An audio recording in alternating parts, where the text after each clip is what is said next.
22 जून 1897 या दिवशी प्लेगच्या नावाखाली सामान्य जनतेला त्रास देणाऱ्या इंग्रज अधिकारी रँडला दामोदर हरी, बाळकृष्ण हरी आणि वासुदेव हरी या 3 सख्ख्या भावांनी गोळ्या घालून ठार मारले आणि देशाच्या स्वातंत्र्यासाठी चाफेकर घराण्यातील 3 सख्खे भाऊ फासावर गेले. जगाच्या इतिहासातील हे एकमेव उदाहरण असेल. या चाफेकर बंधूंना विनम्र अभिवादन. या घटनेची विस्तृत माहिती आपले जे वक्ते आहेत श्रीयुत राजेंद्र वालेकर सर ते आपल्याला देतील. सरांनी इंजिनिअरिंगमध्ये त्यांचं शिक्षण पूर्ण केलेलं आहे आणि त्यांचा व्यवसाय पण त्याच्याशीच निगडीत आहे. अफाट वाचन आणि अनेक विषयांचा त्यांचा गाढा अभ्यास आहे. तसेच ज्योतिषशास्त्राचा देखील त्यांचा खूप अभ्यास आहे. तसेच अनेक नाटकांमध्ये उत्तम अभिनय करून त्यांनी बक्षिसे देखील मिळवली आहेत. तर असे हे बहुआयामी व्यक्तिमत्व आज आपल्याला वक्ते म्हणून लाभलेले आहेत. तर आता आपण अधिक माहिती त्यांच्याच शब्दात ऐकूयात. आज आपण चांगल्या दिवशी एका ठिकाणी जमलेलो आहोत. चांगल्या दिवशी याचं कारण म्हणजे कालच पंढरपूरच्या दिशेने जाणाऱ्या पालख्या पुण्यामध्ये येऊन गेल्या. आज सासवडच्या दिशेने मार्गस्थ झाल्या. आज भागवत एकादशी आहे आणि पांडुरंगाच्या मंदिरात आपण सगळे एकत्र आलेलो आहोत. त्याच्यामुळे विठ्ठल रखुमाईचा गजर करून आपण कार्यक्रमाला सुरुवात करू. बोला पांडुरंग हरी विठ्ठल श्री ज्ञानदेव तुकाराम पंढरीनाथ महाराज की जय. आजचा दिवस 22 जून हा अत्यंत महत्त्वाचा असा दिवस आहे भारतीय स्वातंत्र्य संग्रामाच्या एकंदर वाटचालीमध्ये. आपल्या सगळ्यांना माहिती आहे की 1857ला पहिल्यांदा इंग्रजांच्या विरोधामध्ये त्यांच्या सैन्यातल्या काही सैनिकांनी उठाव केला होता आणि त्यानंतर खऱ्या अर्थाने इंग्रजांच्या विरोधामध्ये असंतोषाचं वातावरण निर्माण व्हायला सुरुवात झाली. पण 1857 पासून 1897 पर्यंतच्या मधल्या काळामध्ये 2 घटना घडलेल्या होत्या. वासुदेव बळवंत फडके आपल्या सगळ्यांना माहिती आहे. आपण त्या नरसिंह मंदिरामध्ये जाणारच आहोत. ते इंग्रजांच्या नोकरीमध्ये काम करत असताना त्यांची आई आजारी आहे असं होतं आणि त्यांनी अर्ज केला होता रजेसाठी, पण त्यांना रजा मिळाली नाही आणि आईला बघायला ते जाऊ शकले नाही. आईचा मृत्यू झाला. त्या रागाने त्यांनी ती नोकरी सोडली आणि इंग्रजांच्या विरोधामध्ये आंदोलन सुरू केलं. समाजामधले कोण घटक आपल्या बरोबर घ्यावेत तर सशस्त्र आंदोलन करायचं तर रामोशी महार अशा त्यावेळेच्या ज्यांना हत्यारं बाळगायला परवानगी आहे आणि जे व्यवसायाने लूटमार करू शकतात. व्यवसायाने मी म्हणतोय कारण रामोशी महार ही जात इंग्रजांच्या लेखी दरोडेखोरासाठी म्हणून प्रसिद्ध होती. त्यामुळे त्यांची नोंदणी त्यांच्या जातीची विशिष्ट, मी मुद्दामून जात हा शब्द वापरतोय कारण जात ही भारतामध्ये इंग्रजांनी पहिल्यांदा दाखल केली असं म्हणावं लागेल 1921-22च्या सेन्शस नंतर. पण त्याच्या आधीपासून त्यांचं प्लॅनिंग होतं की भारतामधली एकी जर तोडायची असेल तर या ठिकाणी जातीमध्ये भेद निर्माण केला पाहिजे आणि त्यामुळे त्या लोकांना हाताशी धरून वासुदेव बळवंत फडक्यांनी क्रांतीचा संदेश नेण्याचं काम केलं आणि इंग्रजांच्या गाड्या, इंग्रजांची टपाल कार्यालयातली रोकड असं लंपास करायचं. मोठ्या धनिक सावकार जे इंग्रजांना मदत करतात त्यांना लुटायचं आणि समाजकार्य करण्यासाठी जे पीडित आहेत, त्रस्त आहेत त्यांना मदत करायची आणि इंग्रजांच्या विरोधामध्ये आंदोलन सुरू करायला सुरुवात केली. कालांतराने त्यांच्या फितुरीमुळे तेही पकडले गेले आणि त्यांना एडनच्या तुरुंगात ठेवलं. तिथे त्यांचा मृत्यू झाला. हा 1857 ते 1897च्या मधला एक मोठा घटनाक्रम आहे आणि त्यांच्याकडून प्रेरणा घेऊन चाफेकर बंधू ज्यांच्याबद्दल आज आपण माहिती घेणार आहोत त्यांनी वासुदेव बळवंत फडक्यांच्या मृत्यूनंतर त्या तेजाचं आपल्या अंगामध्ये अंगीकृत केलं आणि इंग्रजांच्या विरोधामध्ये स्वातंत्र्य लढा निर्माण करण्याचं काम पहिल्यांदा या चाफेकर बंधूंनी केलं. त्याचं कारण असं होतं की हे चाफेकर कुटुंब मूळचं कोकणातलं चाफे गाव होतं आणि इथे पुण्याला त्यांचे वडील येऊन जाऊन असत. सोलापूरला इंग्रजांच्या खात्यामध्ये नोकरी करत होते, टपाल खात्यात नोकरी करत होते. परंतु ते काही मानवलं नाही म्हणून ते सोडून आले आणि पुण्याच्या जवळ चिंचवड गाव आहे तिथं ते स्थायिक झाले आणि त्यांना कीर्तन करण्याचा व्यवसाय स्वीकारावा लागला. आणि ते केल्यानंतर ते हरदास म्हणून प्रसिद्ध झाले, हरिपंत चाफेकर. मग हे त्यांची 3 मुलं ही दामोदर, बाळकृष्ण आणि वासुदेव. परंतु त्यांना अजून 2 भाऊ आणि 3 बहिणी होत्या. एकूण 8 अपत्ये ही. या 8 पैकी 2 मधले भाऊ होते ते वारले होते लहानपणीच, एक 5 वर्षाचा असताना, एक 8 महिन्याचा असताना. आणि हे 3 भाऊ जिवंत होते, या बहिणी होत्या. या सगळ्याच्या दृष्टीने चाफेकर बंधू हे वडिलांना कीर्तनामध्ये मदत करत असत. ते बाजा म्हणजे पेटी वाजवत असत. बाळकृष्ण हा तबल्यात स्वरमंडल वाजवत असे आणि वासुदेव हा टाळ वाजवत असे. आणि वडिलांच्या बरोबर कीर्तनासाठी गावोगावी जायचं, कीर्तनं करायची आणि त्यातून मिळालेल्या पैशांनी गुजराण करायची, असा त्यांचा चरितार्थ चालत होता.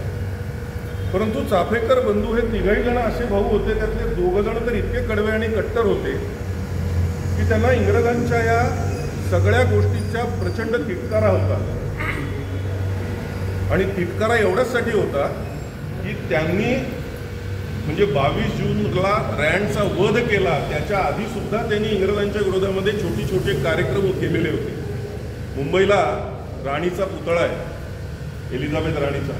त्या पुतळ्याच्या चेहऱ्याला रात्री जाऊन डांबर फासलं होतं, त्याला जोड्याचा हार घातला होता. आणि दुसऱ्या दिवशी ज्यावेळी लोकांना ते दिसलं त्यावेळी मोठा मुंबईत हाहाकार उडाला. इंग्रजांच्या राणीच्या तोंडाला डांबर फासलं म्हणजे एका अर्थाने इंग्रजांचं नाक कापलं गेलं असा त्याचा अर्थ झाला. पोलीस हार तर काढू शकले गळ्यातला राणीच्या, पण चेहऱ्यावरचं डांबर काढता येईल. जेवढं डांबर काढायला जायचं तेवढं ते त्या पुतळ्यावर पसरायचं. शेवटी पोलिसांनी तो नाद सोडून दिला. आणि शेवटपर्यंत पोलिसांना, जोपर्यंत दामोदर हरी चाफेकरांनी येरवडा कारागृहामध्ये स्वतः कबुली जबाब देत नव्हते, तोपर्यंत ही घटना त्यांनी केली हे पोलिसांनाही कळलेलं नव्हतं. एवढी गुप्तता त्यांनी बाळगलेली होती. पुण्यामध्ये प्रोफेसर वेलणकर म्हणून एक होते, त्यांनी धर्म बदलला असं त्यांना कळलं. तर लोखंडी काम घेऊन त्यांच्या डोक्यामध्ये तडाखा मारला होता की माझ्या धर्माच्या विरोधात जाऊन तुम्ही धर्म परिवर्तन केलंय, महाराष्ट्रीय असाल, पण धर्म परिवर्तन हे आम्हाला मान्य नाही. म्हणजे इंग्रजांच्या विरोधामध्ये त्यांचं स्वत्व पेटलेलंच होतं, पण धर्माच्या प्रती अभिमान एवढा होता की एखाद्याने धर्म परिवर्तन केलं तर त्याला वैयक्तिकरित्या जाऊन शासन करायचं, इतकी तिडीक त्यांच्या डोक्यामध्ये होती. आणि असे हे 2घही बंधू, प्रत्येक गोष्टीमध्ये अंगामध्ये आग होती. काय करायचं, कसं करायचं हे लहानपणापासून. म्हणजे एक उदाहरण त्यांच्या आयुष्यामध्ये त्यांनीच लिहून ठेवलेलं आहे. वडिलांच्या बरोबर कीर्तनाला नागपूरला गेले होते. तिथून पलीकडे आत्ताच्या छत्तीसगडमध्ये रायपूर म्हणून गाव आहे, तिथं कीर्तनाला गेले होते. आणि जाताना सगळा परिसर हा जंगलांचा होता. दामोदरचं वय होतं 15 वर्ष आणि बाळकृष्णचं वय होतं 12 वर्ष. त्या जंगलातनं जाताना त्यांना असं वाटलं की आपण इथेच राहावं, या जंगलाचा आधार घ्यावा आणि इंग्रजांच्या विरोधामध्ये काही ना काहीतरी कट कारस्थानं करून मोठं आंदोलन तयार करावं. ही लपायला जागा चांगली. वय वर्ष 12 आणि 15 होतं. म्हणजे एवढ्या लहान वयामध्ये सुद्धा इंग्रजांच्या विरोधामध्ये काहीतरी करावं ही प्रेरणा त्यांना होती. आणि त्यातून ही पुढची सगळी घटना घडली. निमित्त असं झालं होतं की त्यांचे अनेक प्रकार चालू होते. इथं पर्वतीच्या ठिकाणी चिंचवड नंतर ते पुण्यामध्ये 6-6 महिने राहत असत. सदाशिवपेठेमध्ये त्यांचा निवास होता. आणि व्यायामाला पर्वतीवर जायचं, मग एकांत मिळायचं नाही. मग काय करायचं, तर मित्रमंडळी गोळा करायची आणि पर्वतीच्या ठिकाणी कुठेतरी जागा आडोसा शोधायचा आणि व्यायाम करायचा. पण हे सगळं करत असताना लोकांचा अडथळा व्हायचा.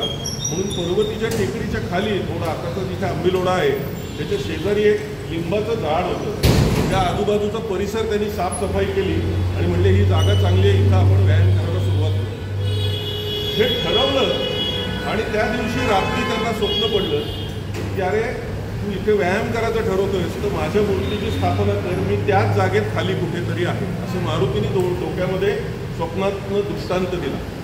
आणि तेच स्वप्न त्याच रात्री त्यांच्या बाळकृष्ण या सख्ख्या भावाला पण पडलं.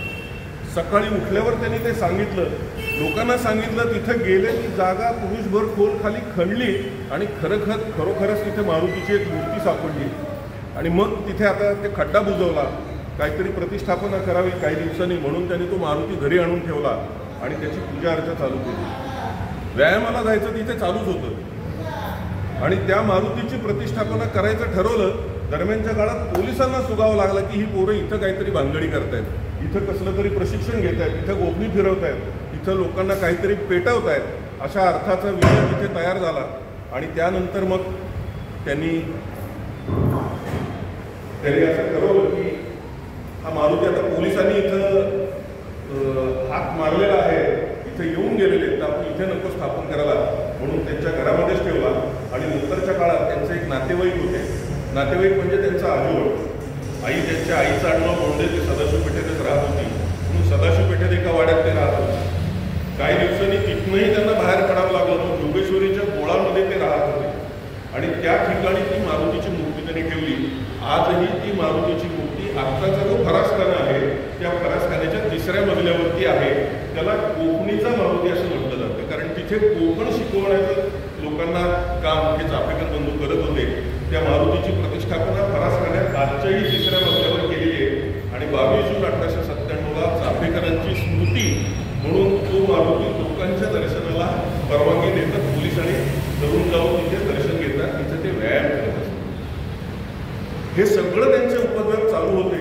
त्यांना समाज सुधारकांचा सुद्धा विद्वेष होता एका अर्थाने. लोकमान्य टिळकांच्या बद्दल त्यांच्या मनामध्ये काही वेळेला अत्यंत टोकाची भूमिका होती की हे फक्त बोलतात असं ते जाहीर म्हणायचे. आगरकरांना म्हणायचे तुम्ही फक्त सुधारक म्हणून पेपरमध्ये लिहिता, प्रत्यक्ष इंग्रजांच्या विरोधामध्ये कृती काहीही करत नाही. इंग्रजांच्या विरोधामध्ये जाळपोळ केली पाहिजे, माणसं मारली पाहिजे, कापून काढलं पाहिजे, लुटलं पाहिजे, हे त्यांच्या मनामध्ये लहानपणापासूनचा विषय होता. म्हणजे रँडचा वध हा अचानक एका रात्री निर्माण झालेला विषय नव्हता, तर लहानपणापासून त्यांची मनोवृत्ती त्या दिशेची होती. निमित्त असं घडलं की आत्ता आपण ज्या मंदिरात उभे आहोत ते लकडीपूल विठ्ठल मंदिर, हे मंदिर 1755 साली म्हणजे आजपासून जवळजवळ 270 वर्षापूर्वी बांधलेलं मंदिर आहे. पेशव्यांच्या काळामध्ये जोगीपंत महाभागवत नावाचे उत्तर प्रदेशमधनं झाशीमधनं आलेले एक गृहस्थ होते आणि त्यांनी 100 विठ्ठलाची मंदिरं बांधायची असा संकल्प केला होता. आणि त्या 100 मंदिरं जी बांधली त्यांनी पुढे भविष्यामध्ये, त्यातलं हे एक मंदिर आहे.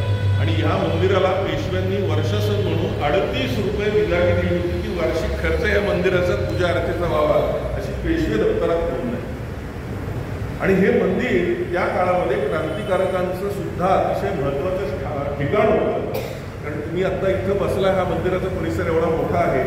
या मंदिराच्या पाठीमागे खाली घाट आहे नदीकडे जायला, पलीकडे एक वडाचं झाड आहे आणि पाठीमागच्या बाजूला सगळी मसणवट होती.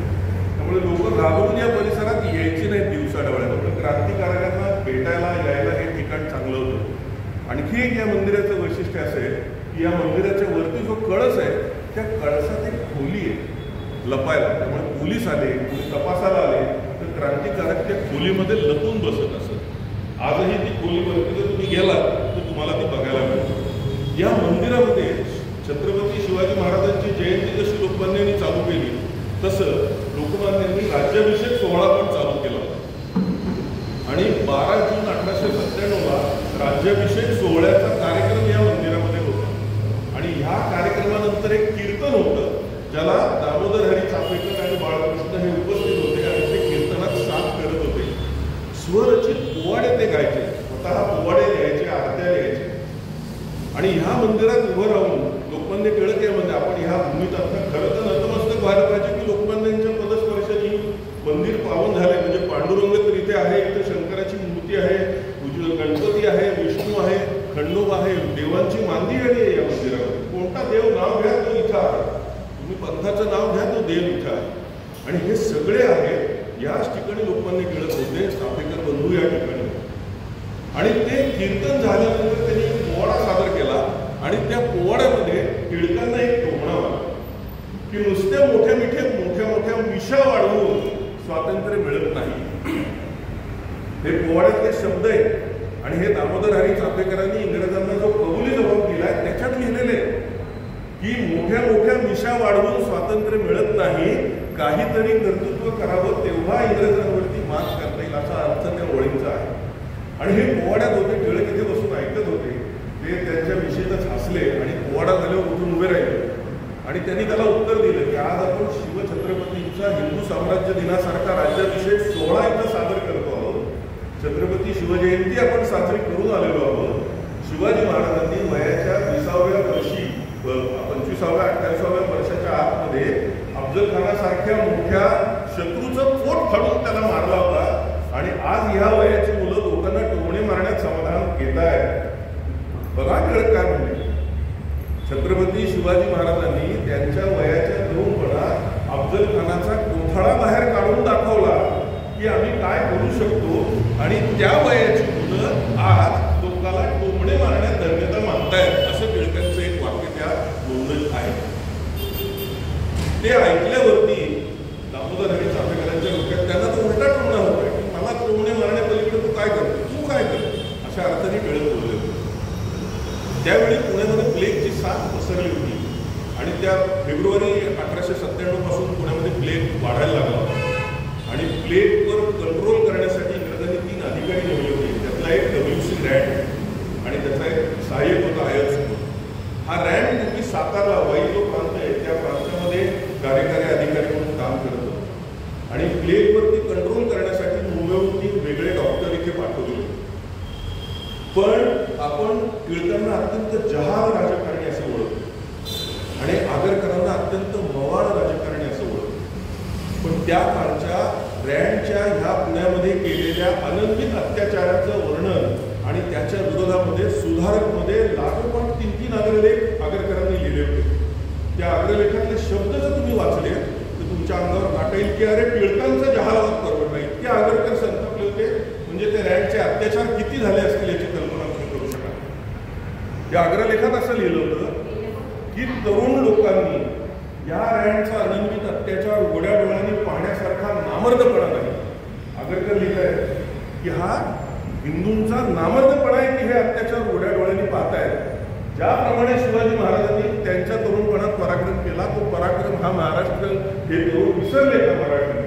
कुणीतरी तरी उठा आणि ह्या अत्याचाराला प्रतिकार करा असा अग्रलेख त्यांनी लिहिलाय आणि असे 3-3 अग्रलेख लिहिले. रँडच्या अत्याचारांचं वर्णन चाफेकरांनी रँडचा वध का केला याचं कारण थोडक्यात सांगतो. रँड हा पुण्यामध्ये ज्यावेळी आला त्यावेळी त्याच्याबरोबर भरपूर फौज पाठा होता, पोलीस होते इंग्रजी आणि प्लेग पुण्यातनं काढायचा. कारण मुंबई, पुणे आणि सुरत या 3 ठिकाणी आणि कलकत्ता 4 ठिकाणी प्लेग होता. तुम्ही पाहिलं असेल तर कलकत्ता, सुरत आणि मुंबई ही 3 बंदरं आहेत आणि ह्या बंदरांच्या माध्यमातून इंग्रजांचा व्यापार सगळा चालत होता त्या काळात. त्यांच्या जहाजामधनं हा प्लेग भारतात आलाय. भारतात प्लेगची साथ नव्हती. हाँगकाँग मार्गे त्यांची जी जहाजं इंग्रजांची व्यापाराची आली त्या जहाजावरनं ते उंदीर इथे आले आणि इथं प्लेगची साथ पसरली. ती साथ पसरल्यानंतर आता इंग्रजांचा माल इथून जाताना जर तो प्लेग युक्त झाला किंवा त्याच्यावरच्या अधिकाऱ्यांना प्लेग झाला तर परदेशात आपला माल विकला जाणार नाही.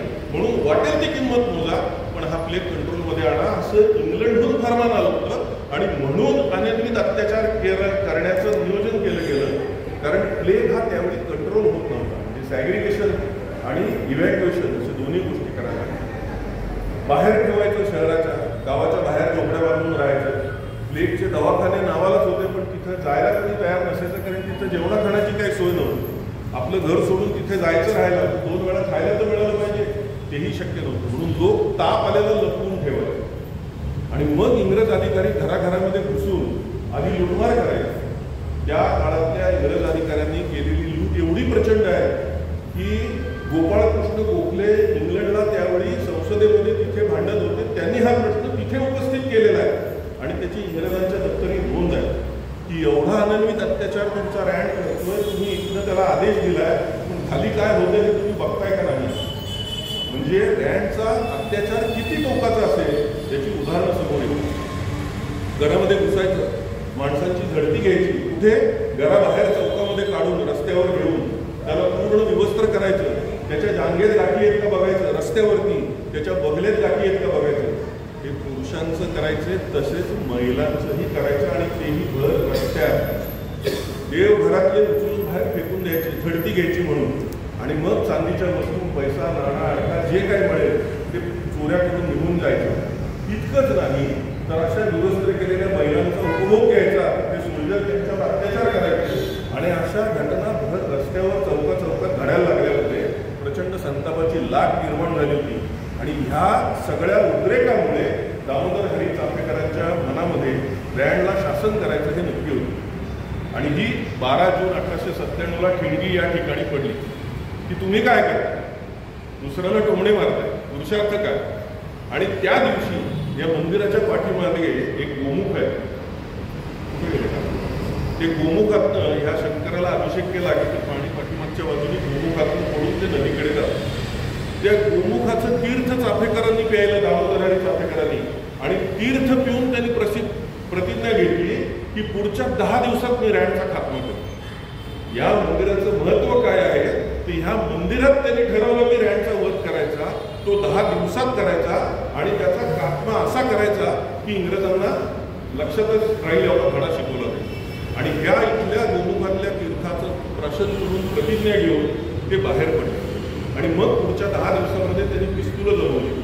या इथे पलीकडे मी मगाशी म्हटलं तसं स्मशान होतं, त्याला एक इंग्रजांनी गेट बांधलं आणि तिथे पोलीस चौके पहारे बसवले की न कळत एखादा प्लेगचा रोगी आला आणि परस्पर त्याला जाळला तर नोंद व्हायला पाहिजे म्हणून. त्या पोलिसांच्या बंदुका सुद्धा चाफेकर बंधूंनी पळवल्या. ह्या सगळ्या गोष्टीतून त्यांनी ती पिस्तुलं जमवली. पिस्तुलाचा सराव करायला ते गणेश खिंडीत जायचे, म्हणजे चतुर्शृंगीच्या परिसरात. कारण का तर राणीचा हिरक महोत्सव राज्यारोहणाचा त्यावेळी साजरा होणार अशा बातम्या होत्या.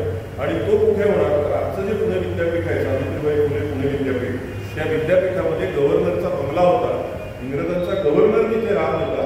तिथे हे सगळे अधिकारी येणार आणि त्या गव्हर्नरच्या बंगल्यात तो कार्यक्रम होणार आणि तिथं रँड नक्की त्याला तिथे आपल्याला मारायचा हे ठरवून त्यांनी तिथे सराव केला. चाफेकरांचं शरीर व्यायामाचं होतं. रोजचे 1200 सूर्यनमस्कार आणि जोर ते मारत असत. 5.5 कोस म्हणजे 11 मैल अंतर 1 तासामध्ये जाऊन परत यायचं. एवढ्या वेगाने चालण्याचा आणि पळण्याचा सराव हे दोन्ही बंधू करत होते. इथून घरातून बाहेर पडले सदाशिव पेठेतनं तर खडकी आणि खडकीतून चिंचवड आणि परत असं 1 तासात यायचं पळत, इतका त्यांचा स्टॅमिना होता. आणि ह्याच गोष्टीचा उपयोग त्यांनी त्या गणेश खिंडीमध्ये केला. चतुर्शृंगीच्या देवीला दर्शनाला गेले होते, तिथेही त्यांनी देवीची आरती रचली. आई अंबे जगदंबे सुनी भेट तुझी घडू दे, रिपुदमनाचा आई भवानी आम्हाला वरदे. ही जी आरती आहे ही चाफेकर दामोदर हरी चाफेकरांनी रचलेली आहे. त्यांच्या सिनेमातही त्याचा उल्लेख आहे. आणि त्या आरतीचं तिथे त्यांनी गायन केलं आणि त्या देवीच्या पायापाशी शपथ घेतली की इथंच गणेश खिंडीत रँडचा वध करेल. आजच्या भाषेत ज्याला आपण रेकी म्हणतो तशी त्यांनी त्या बंगल्याची, त्या गव्हर्नरच्या बंगल्याची रेकी केली. आणि तिथे जायला किती वेळ लागतो, यायला किती वेळ लागतो, लपायला जागा कुठे, तिथे जाताना वाटेत एक दगडी पूल होता. पिस्तुलाची गोळी आयत्या वेळी नाही सुटली तरी रँडला मारायचं म्हणून बरोबर एक लपवलेली तलवार मोठी होती त्यांच्याकडे आणि त्यांच्या भावाकडे. त्या तलवारी बरोबर घेतल्या आणि 22 जूनला ते त्या ठिकाणी पोहोचले. आपल्याला माहिती आहे 21 जूनला दक्षिणायन चालू होतं, तोपर्यंत दिवस सर्वात मोठा असतो.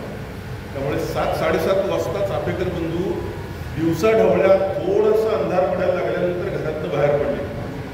इथून चालत चालत चालत तिथपर्यंत गेले, तोपर्यंत चांगला अंधार झालेला होता. अभ्यास माणूस कसा करतो, एखादी घटना घडवायची असेल तर जाताना ते शोधत होते की रँड गेलाय का नाही.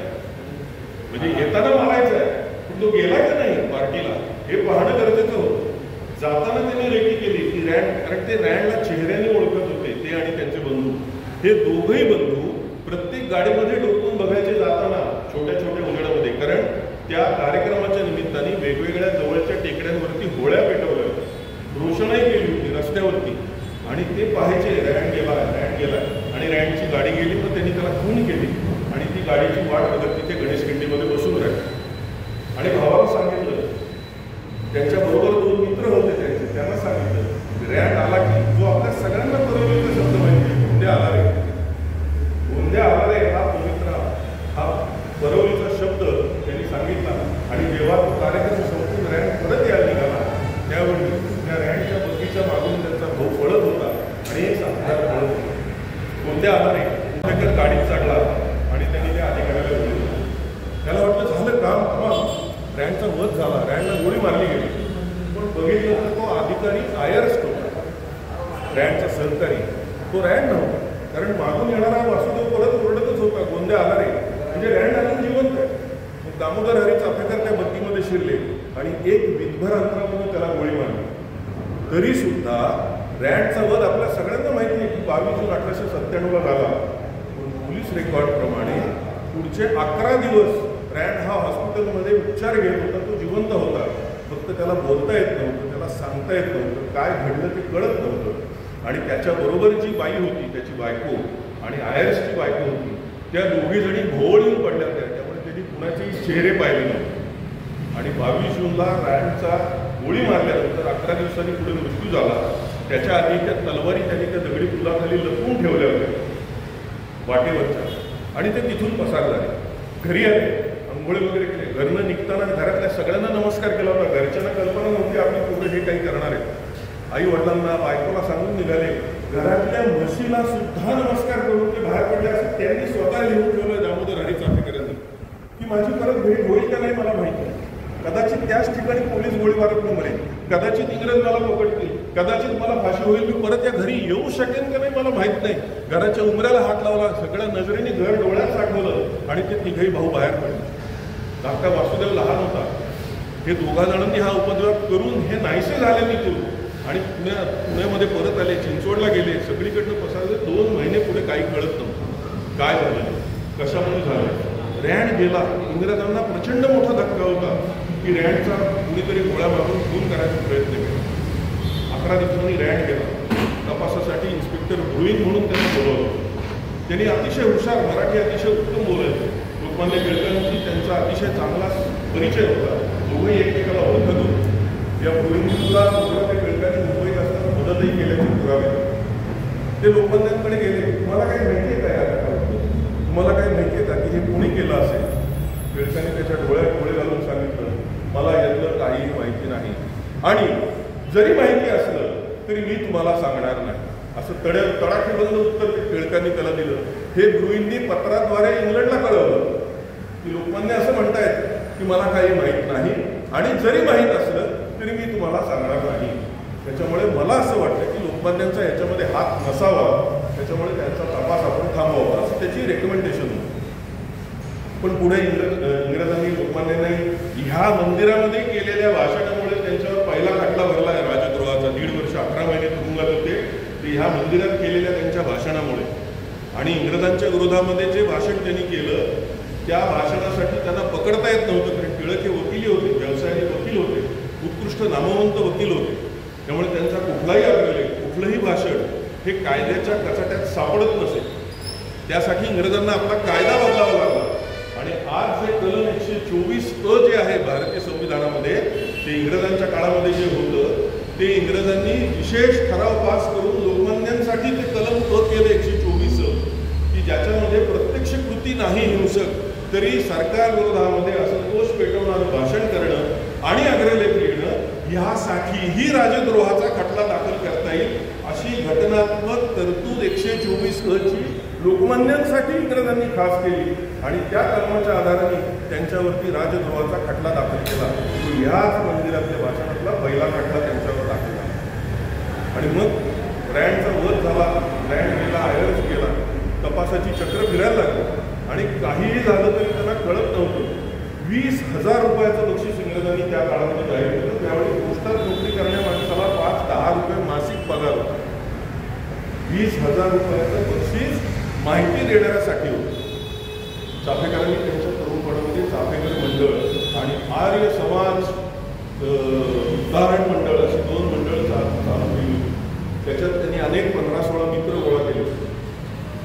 रँडचा वध करण्याचं अजून एक कारण असं होतं की त्या प्लेगमध्ये आणि रँडनी केलेल्या अत्याचारांमुळे त्यांच्या त्या मंडळातला दामोदर उसकुटे नावाचा माणूस, मित्र त्यांचा, तो दगावला. आणि त्याला आजारी आहे हे कळल्यानंतर घरात विचारायला गेल्यावर त्याला बाहेर येऊन ठेवतील आणि त्याचे हाल होतील म्हणून घरच्यांनी त्याला ताप आला हे सांगितलंच नाही, दडवून ठेवलं. आणि शेवटी तो इंग्रजांना सापडला की ह्याला प्लेग झाला, त्याला तिथं नेऊन ठेवलं. आणि अत्यंत वाईट पद्धतीने त्याचा मृत्यू झाला. खायला प्यायला काही मिळालं नाही. प्लेगच्या गाठी अंगावर आल्या, उपचार नाही काही. रँडला फक्त प्लेग झालेल्या लोकांना बाहेर काढायचं, उपचार काही करायचे नाही, तेवढंच माहिती होतं. त्यामुळे त्याचा मृत्यू झाला. त्याचाही बदला घ्यायचं त्यांच्या मनामध्ये होतं. त्यामुळे ही घटना घडल्यानंतर त्यांचा तपास करणारी अनेक यंत्रणा अनेक ठिकाणी फिरत होती.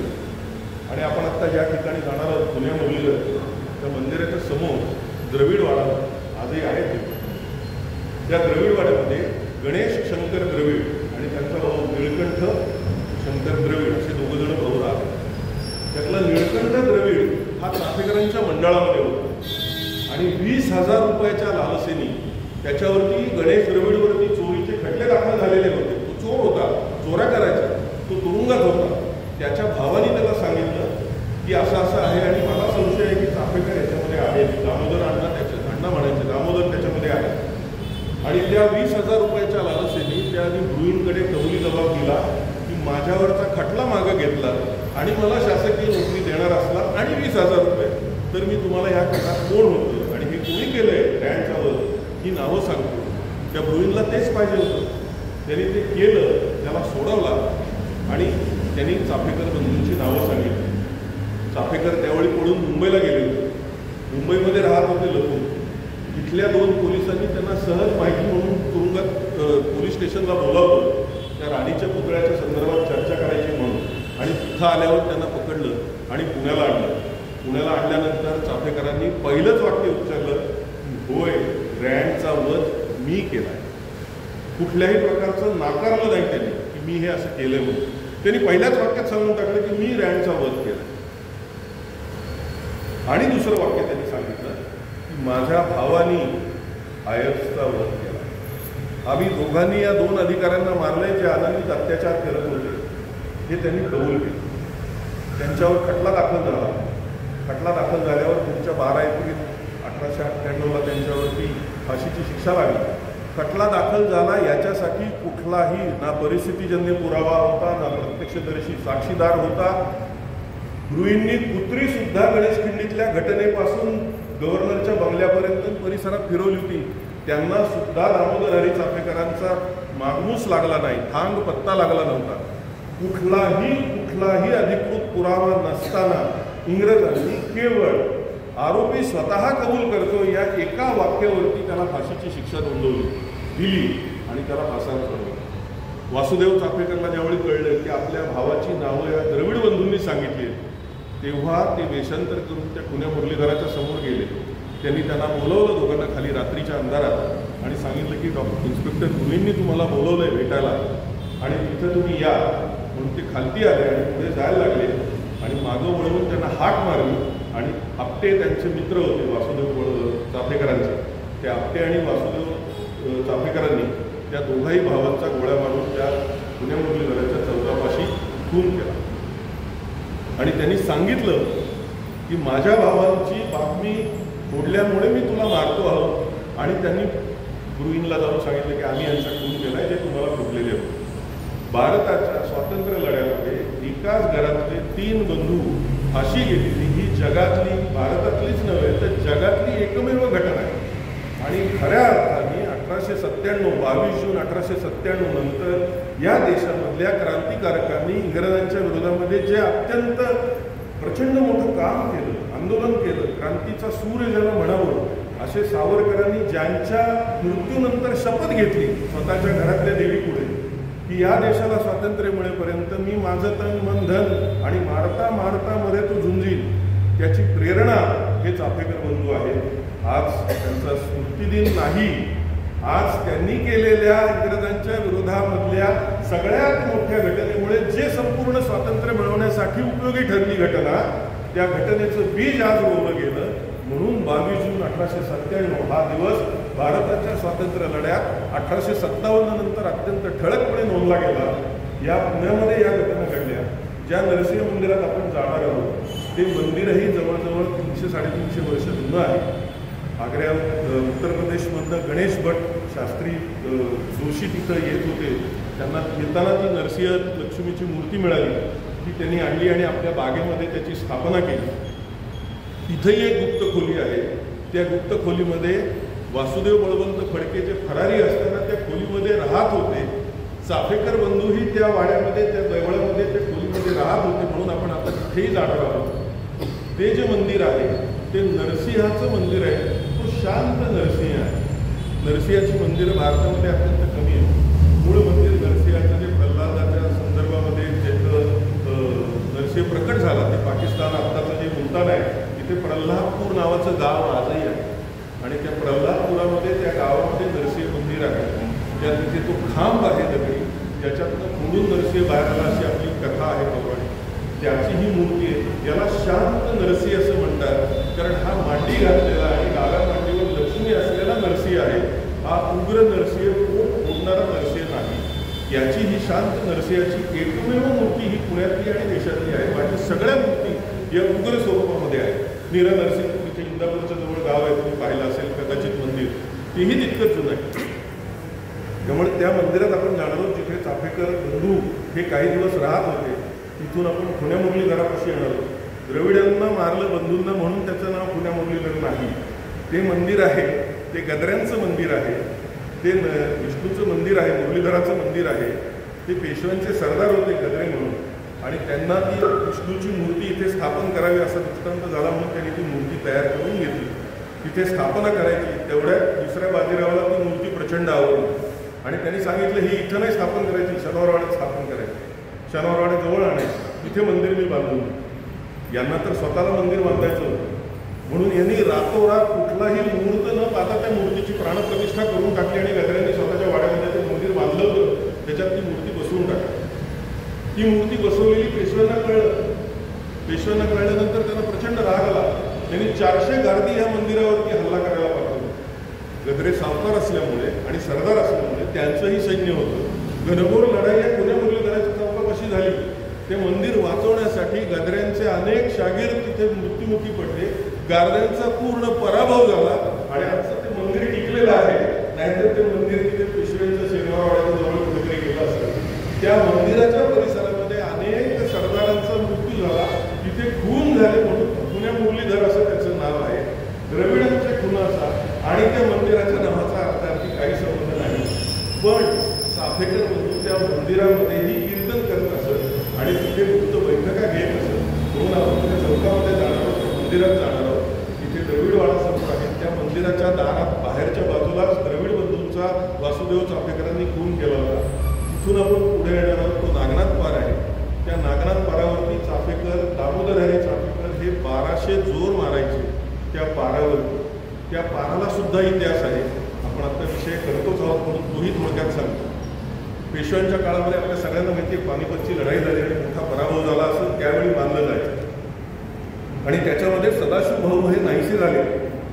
ते मृत्युमुखी पडले असं सगळ्यांना वाटलं आणि काही दिवसांनी एक सदाशिव भाऊ मीच असं सांगणारा एक मुद्दया इथे पुण्यामध्ये आला आणि तो सांगायला लागला की मी सदाशिव भाऊ आहे. पण दिसायला तो सदाशिव पेशव्यांसारखाच होता. त्यामुळे सगळ्यांना वाटलं तोच आहे. नाना फडणवीसांनाही तेच वाटलं, सगळ्या समाजाला तेच वाटलं. परंतु नाना फडणवीसांना त्याच्या वागणुकीत काहीतरी खोट आहे असं सारखं शंका मनामध्ये होती. मग ह्याची शहनिशा कोण करेल? त्याची शहनिशा त्या सदाशिव भाऊची पत्नी करेल असं नानांनी ठरवलं आणि तिला विश्वासात घेऊन सांगितलं की तू तुझे खाजगीतले काही प्रश्न त्या माणसाला विचार. जर तो खरंच सदाशिव भाऊ असेल तर तो बरोबर उत्तर देईल आणि जर नसेल तर तो आपल्याला सापडेल. मग एक पडदा लावला. पडद्याच्या एका बाजूला तो माणूस, दुसऱ्या बाजूला सदाशिव भाऊची पत्नी आणि तिसऱ्या कोपऱ्यामध्ये पडद्याच्या आड नाना फडणवीस स्वतः बसले. प्रश्नोत्तरं चालू झाली आणि त्या सदाशिव भाऊच्या पत्नीने त्याला प्रश्न विचारला की अमुक अमुक देवळामध्ये आपण गेलो होतो त्यावेळी तुम्ही एक नवस बोलला होता तो कोणता? हा प्रश्न विचारल्यावर त्याचं ततपत झालं. त्याला उत्तर देता येईल कारण तो नव्हता सदाशिव भाऊ. त्याचं ततपत झालं. तो घाबरला. त्याला घाम फुटल्यावर नाना फडणवीसांना लगेच लक्षात आलं की हा तो नाही. म्हणून त्याला फाशी द्या किंवा हत्तीच्या पायी द्या असा आदेश नाना फडणवीसांनी दिला. त्याला हत्तीच्या पायी देण्यासाठी त्याला शनिवाराच्या चौकात आणलं. शनिवाराचा आपला जो पार आहे त्या शनिवाराच्या चौकामध्ये आणलं. हत्तीच्या पायाखाली त्याला बांधला, साखळल्या नाही आणि चारी पायांच्या मध्ये त्याला बांधून हत्तीला सोडून दिला. तो हत्ती शनिवारापासून आत्ताचा जो नागनाथ पार आहे त्या दिशेने यायला लागला. ते अंतर शनिवार ते नागनाथ पार साधारणतः 300-350 मीटरचं अंतर आहे. यामध्ये कधी डावा पाय, कधी उजवा पाय त्या माणसाच्या अंगावर, कधी पुढचा पाय, कधी मागचा पाय असा मरत अत्यंत व्याकुळ होऊन कासावीस होऊन जीव गेला. त्यांनी जो प्राण सोडला तो त्या पारापाशी सोडला. तो हा नागनाथ पार त्याला नाव नागनाथ पार दिलं कारण त्या माणसाचं नाव नागनाथ होतं. तो त्या ठिकाणी मृत्युमुखी पडला. त्याची स्मृती आणि त्याचा दरारा राहावा की असं जर कोणी पुन्हा तोतयाचं बंड करायचा प्रयत्न केला तो पेशवे त्याला पायाखाली देतात हत्तीच्या. ते कळाव म्हणून तो पार बांधला आणि त्या नागनाथाचं बंड त्या ठिकाणी शमलं गेलं म्हणून त्याचं नागनाथ पार असं नाव झालं. त्या पारावर चाफेकर बंधू 1200 सूर्यनमस्कार आणि 1200 जोर बैठका मारायचे म्हणून त्या पारापाशी आपण जाणार आहोत आणि तिथून आपण गणेश खिंडीमध्ये जाणार आहोत. ज्या जागी चाफेकरांनी रँडचा वध केला त्या ठिकाणी त्यांचं स्मारक उभं केलेलं होतं. परंतु या मधल्याच्या रस्ता रुंदीच्या काळामध्ये मूळ जागेपासून साधारणतः 60 ते 70 मीटर अलीकडे ते स्मारक आता उभं केलेलं आहे. तरी पण परिसर होत असल्यामुळे आपण त्यांच्या स्मृतीला वंदन करण्यासाठी त्या ठिकाणी जाणार आहोत. त्यामुळे 22 जून 1897 हा दिवस भारतीय स्वातंत्र्य लढ्यातल्या क्रांतिकारकांना प्रेरणा देणारा दिवस आहे आणि क्रांतीची ज्योत इंग्रजांच्या विरोधामध्ये फुलवणारा दिवस आहे. त्याचं स्मरण म्हणून ह्या एकाच घरात तिघांना फाशी दिलेल्या ह्या चाफेकर बंधूंचं स्मरण आपण करूयात. सगळ्या चाफेकरांच्या स्मृतीला वंदन करूयात आणि आपण पुढच्या कार्यक्रमाला जाऊयात. धन्यवाद. हे आहे सदाशिव पेठ येथील लक्ष्मी नरसिंहाचं मंदिर. हे जे आपल्याला पत्र्याचं दार दिसते याच ठिकाणी चाफेकर बंधू आणि वासुदेव बळवंत फडके हे इथे ह्या खोलीमध्ये राहत होते. त्याच्याच थोडे पुढं आलं की इथे समोर आपल्याला जी बिल्डिंग दिसतीये या बिल्डिंगमध्ये द्रविड बंधू इथे राहत होते पूर्वी. पितुरीचं सगळीकडे शापच आहे. पितुरीमुळे सगळं वाटवलं सगळीकडेच आहे झालेलं. किल्ल्याचे दरवाजे आपले उघडले आपल्या बोलले हे इतिहास बघितला काय म्हणतो हे जास्त संकेत तुम्हाला पण ते कसं देतो. वासुदेव बळवंत फडके सुद्धा गाणगापूरला लपून होते. त्यांना पितुरीमुळेच पकडले गेले. संभाजी महाराज पितुरीमुळे पकडले गेले. चाफेकर बंधू पितुरीमुळेच पकडले गेले. नाही तर कळलं कधीच कळलं नसतं की हे असं काही यांनी केलं म्हणून. पितुरी हा मोठा म्हणजे सूर्याजी पिसाळ पितुरीमुळे, चंद्रराव मोरे अफजल खानाला मिळाला पितुरीमुळे. नाही तर स्वराज्यात सामील झाला असतं तर केवढं कुठे गेला. पितुरी हा शाप आहे देशाला. हे पितूर आहे हे वाटोळं करतात सगळं. हे आहे खुन्या मुरलीधर मंदिर सदाशिव पेठ. ह्याच्या आणि लक्ष्मी नरसिंह मंदिराच्या मध्ये द्रविड बंधूंचा खून केला. हा आहे नागनाथ पार. इथे चाफेकर बंधू जोर बैठका काढत आणि नागनाथ पाराच्या अगदी बाजूलाच ही बिल्डिंग आहे. पूर्वी इथे वाडा होता. तिथे चाफेकर बंधू काही काळ राहत होते. या वाड्याच्या दरवाजात ही अशी माहिती आणि पूर्वीचं वाड्याचं चित्र आहे. तर असा हा बोर्ड तिथे लावलेला आहे. आता आपण युनिव्हर्सिटी रोडच्या तिथे असलेल्या चाफेकर पुतळ्याला भेट देऊयात. या पुतळ्याच्या थोडंसं पुढे चाफेकर बंधूंनी रँडचा वध केला होता.